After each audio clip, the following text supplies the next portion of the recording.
Hey y'all, I'm Kara Perez, founder of Bravely Go. Welcome to my Colombia hotel room. Today I'm going to be answering some questions that I got from my Instagram community about my trip. Also, sorry that we are in super casual mode here. It is laundry day, and also I was sick last night. No like food poisoning, nothing against Colombia or anything like that. I got sick because I'm 34 years old and for some reason thought that having cheesy bread, beer, french fries, and chicken nuggets for dinner was going to be okay. Spoiler, it was not okay. So today we are having an easy breezy day here on my trip. So like I said, I had asked my Instagram community if they had any questions about my trip thus far. As a reminder, my partner and I have been traveling since early June, June 6th. We have been in Mexico, Costa Rica, and now we are in Colombia. We saved a bunch of cash for this trip. We each saved $8,000. We are also using rewards points from our credit cards. I will link the credit cards that we use down below in the description. But I just wanted to do a casual AMA about the trip. So without any further ado, here is what people want to know. First and foremost, do you wish you would have packed anything you did not pack? Yes, I did not realize, and this is my own damn fault, I did not do enough research, how cold Mexico City could get and parts of Colombia could get. I thought that Colombia, because it's so close to the equator, would just be tropical, tropical, tropical. But something I failed to account for is elevation. Mexico City and Bogota, Colombia are really high. Bogota is like 8,600 feet above sea level, and it gets cold in Bogota. Same with Mexico City. I think it's like 7,000 feet above sea level, and so it got cold. So I only brought these leggings as pants, and I have a little like zip up that is not warm at all. So I wish I would have brought more warm clothing. That was a rookie mistake on my part. Someone else says, how are the COVID precautions in each place you've visited? So Mexico City was really on top of it. Masks everywhere, hand sanitizer everywhere. And everybody wore the masks. Like this, there was no resentment about the masks. There was no like freedom about the mask. People were just like, yeah, we're doing this. So that was awesome. T-Bone and I are triple vaxxed, and we also wear our masks anytime that we are in public places when we're back home. So like I went thrift shopping right before we left, I wore my mask. Grocery shopping, I wear my mask. So Mexico City felt great, super on top of it. Colombia and Costa Rica, way fewer masks. Costa Rica did have like sinks in front of most places that you were asked to wash your hands. Not everyone used them, but very few masks. And a couple people in Costa Rica were like, you don't have to use that, like your mask. Like, we don't do that here. Colombia, no one has said anything to us when we wear our masks. Like we're continuing to wear them, even though they don't seem to be the popular choice. So like we went to a museum the other day and there were a ton of people there, and probably we were one of like 15 people wearing the masks. So seems like in Costa Rica and Colombia, they're kind of over it. The same, and I say that with no judgment. That's the same way it is in the United States. Mexico City, still on top of it. Oaxaca City too, still on top of it. Someone else asked, do you get exhausted traveling for extended periods of time? I'm usually wiped 2 or 3 weeks in. So we are now going on like 7 weeks on the road, and I would say we're definitely tired. T-Bone is a little bit more tired than me. Well, I mean, I'm tired today because I was up last night, but in general, I am a pretty good traveler. I have a lot of energy naturally. I'm just like a very high energy gal. So I find it pretty easy to like get up and go and do. T-Bone has been having a little bit more of a harder time with this. And that is simply because T-Bone is much more concerned about logistics. Like how do we get from the hotel to the museum? And then how do we get from the museum to the state park? Whereas I'm like, we'll figure it out on the road. It's fine. So I'm a little more laissez-faire than him. And I think some of that logistics stress has just been like compiling and making him a little bit more tired. This was a good question. I was really excited to get this one. Would you live in any of the places you've visited? T-Bone and I loved Mexico City, and then we loved Oaxaca City. Mexico was just freaking dope, honestly. Mexico rules. Costa Rica, we did not like as much, but it's more expensive. We also moved around a lot more. We did a lot, so it was just kind of draining, I think. Colombia has also been amazing. I really loved Medellin, and I actually got this shirt in Medellin to show my love for Medellin and its culture. So this shirt, you might think it says parce, but it actually says parce, which is short for parcero, which is a word they use that means like dude or man. So they'll say like, you know, in the United States we say like, what's up, man? And they'll say like, que hubo, parcero, or they'll shorten it. And I'm obsessed with this TV show that takes place in Medellin that I've been watching, this telenovela. So I had to get this. So anyway, I would live in Medellin and I would live in Mexico City.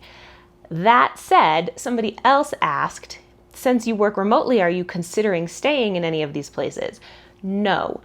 We did briefly consider, because right now T-Bone is unemployed and he's looking for jobs in the academic world, meaning he'll work on the academic calendar, September to May. If he doesn't get a job, maybe we would come back to Medellin or Mexico City for the fall, September through December, and really cement our Spanish and really get to enjoy living outside of the country. That said, we do have some like expat gentrification concerns, especially in Mexico City.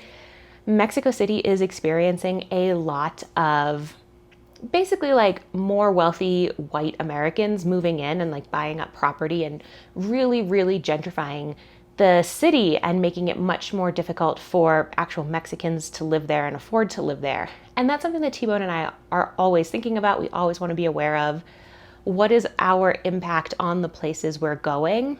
So all of that to say, if T-Bone doesn't get a job, it is still a plan we're considering of maybe staying the fall, but we would never buy property. We would never stay at like a foreign-owned Airbnb for 3 months.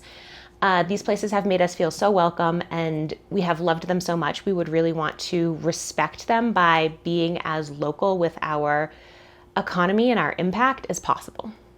Oh, this one was very funny. I appreciated this one. Keeping those curls lush while on the road. Well, so today they're not super lush, but I will say that I don't do anything to my hair ever. I mean, I shampoo and condition it, but I don't use any product in it and I just let it air dry.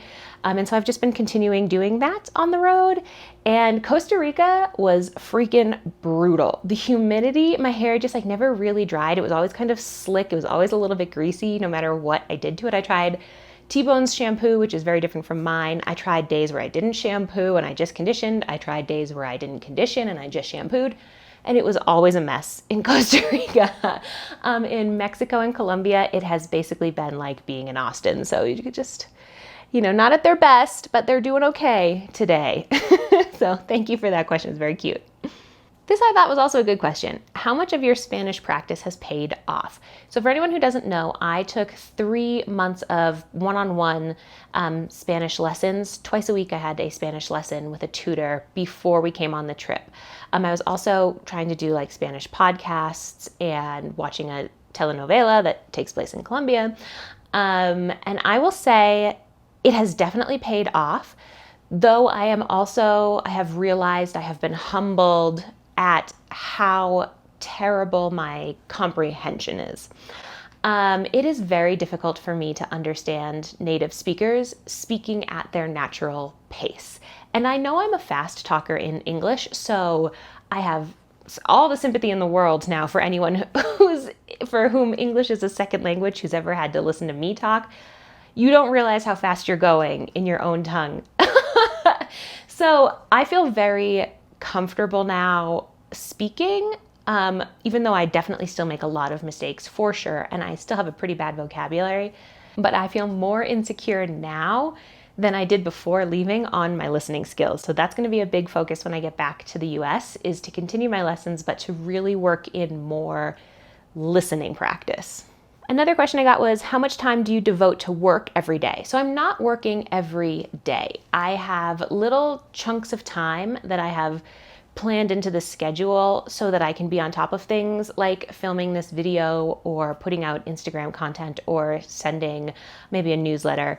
But the bulk of my work I did before we came on this trip. So I filmed 8 YouTube videos before I came on this trip, edited them and scheduled them out in YouTube. So the other videos on this channel that are a little more, that are like me and my couch at home, those were all pre-filmed. I pre-wrote, I think 6 blog posts before I came on the trip and scheduled those out and made social content to correspond with them. So that was all done. So all the big work I did in May. May was an exhausting month. And then now from the road, I'm just doing kind of lighter touches. So I would say I'm probably working about 8 hours a week as opposed to 8 hours a day. Okay. Oh, here's another Spanish one. I should have paired this with the other question, but it says, can you say something in Spanish? How's your practice been going? I will say something in Spanish. I will just want to preface it by reminding everyone that I am only 6 months into language learning and it's very hard for me. So feel free, please be kind, but also feel free to correct me in the comments because I do need to learn. Okay, let's see. Yo hablo español un poquito, pero estoy aprendiendo. Y en este vieja, sí, not totally sure. La cosa que yo no pensé sobre es, tengo a la misma conversaciones muchas veces. En cada país tengo lo mismo conversación. Entonces, por ejemplo, en un taxi, el conductor dice, oh, ¿de dónde eres? Tibón y yo hablamos, oh, estamos de los Estados Unidos. Oh, me gusta, whatever thing about United States culture, they'll say something like that. Oh, okay, and then we'll kind of respond back. So, tengo la misma conversación en cada país, en cada ciudad. Y ahora yo tengo mucha confianza. Yo pienso confianza sobre esta conversación, pero generalmente no tengo mucha confianza sobre mi español. Oh God, I feel like that was so bad, but you know what? Here we are learning, we are living, we are laughing, we are loving, okay? It's a journey. Hopefully in 6 months, I'll look back at that and be like, I'm so much better now. Okay, so let's see. Here's another Spanish question. What was your favorite show in Spanish you watched to prepare? Thank you for asking this question because the show I'm about to tell you about has truly changed my life. I am obsessed with it and I strongly recommend everyone watches it. It is on Netflix. It's called La Reina del Flow.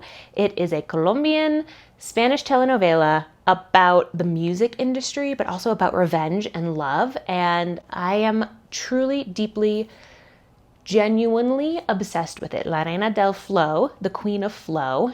It's so well done. I know telenovelas have a reputation of being over-the-top dramatic, and the storyline is over-the-top dramatic, but the actors are very solid, and they never make it feel ridiculous. Everything is like, yeah, that makes sense. I would do that too. In this situation, I would do that too, for sure. So I really recommend everyone watch that. It takes place in Medellin, Colombia. They use the word parce and parcero a lot. It's very, very... The language, if you're using it as language learning, it is very colloquial to Medellin. So that is something I would just say, be aware of. If you want to use a telenovela for language learning and you want to have a wider vocab, I would probably recommend a Mexican telenovela. But now I'm like 42 episodes into this like 82 episode season and I can't stop now. I have to know what happens with Charlie and Jamie. So La Reina del Flow, check it out. Okay, this will be my last question because I got several iterations of this question. This question says, how did you decide where to sleep? And so I'm assuming that means like, how did you make decisions about where to stay? So I will say we stayed in a combination of Airbnbs and hotels. Hotels we decided on by location in the city and what was available through our credit cards rewards portal. So all of the hotels that we stayed in, like this one, we booked with rewards points. We stayed in 4 hotels. And then the Airbnbs we stayed at, we booked through, or rather we booked by talking about like what's closest to what we want to do. So again, location, price, and then also with Airbnb, because I know Airbnb is problematic as hell, we looked for Airbnbs that were at least owned by someone who said like, I'm a native Mexican, I'm a native Costa Rican, so that we knew we weren't sending money to a foreign investor. I'm not going to touch the Airbnb issue in this video. I am working slowly on a big Airbnb video. But just suffice it to say that Airbnb is like a very nuanced platform, and we wanted to stay at a few Airbnbs for a couple of reasons, but we also wanted to try and be as mindful about it as possible. So that's how we decided where to sleep. All right, y'all, short and sweet today. That's it. We're going to call it. If you have any more questions about the trip, drop them in the comments and I'm happy to answer them for you. We also have another video up on how much money I spent in Mexico. So if you're curious about some numbers, definitely go check that out. And please give this a little like, hit subscribe on the way out, maybe come chat with me on Instagram, and I'll talk to y'all later.